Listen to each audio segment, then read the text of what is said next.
मुंबईतील प्रतीक्षा नगरचे माजी नगरसेवक रामदास कांबळे यांचा ठाकरेंच्या शिवसेनेतून शिंदेंच्या शिवसेनेत प्रवेश। पक्षप्रवेशानंतर ठाकरेंच्या सेनेनं कांबळेंच्या फोटोला काळं फासलं। सोलापुरात शिंदेंच्या युवा सेनेतील 21 पदाधिकाऱ्यांचे राजीनामे। संपर्क प्रमुख शिवाजी सावंत यांच्या समर्थनार्थ युवा सेनेच्या पदाधिकाऱ्यांचा राजीनामा। शिवाजी सावंतांना डावलून पक्षात पद दिली जात असल्याचा आरोप। बीडमध्ये ज्या लिफ्टमधून मनोज जरांगे जात होते ती लिफ्ट आदळली।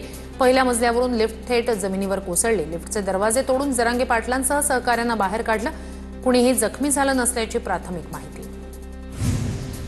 महादेव मुंडे हत्या प्रकरणी तपासाला वेग। एसआयटी प्रमुख आयपीएस पंकज कुमावत बीडमध्ये दाखल।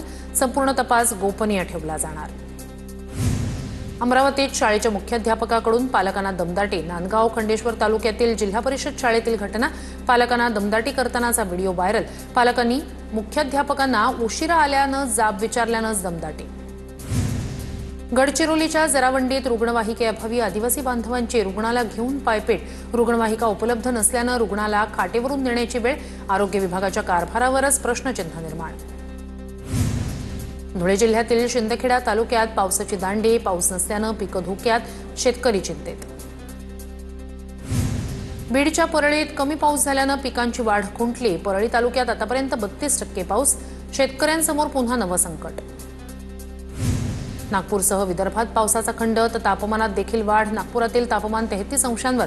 मोठ्या प्रमाणात उकाडा वाढला। हवामान विभागाकडून हलक्या स्वरूपाच्या पावसाचा अंदाज व्यक्त।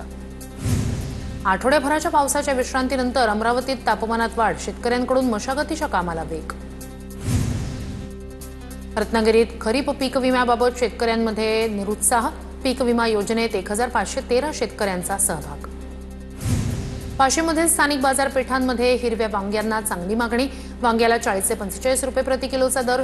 शेतकऱ्यांमधून समाधान व्यक्त।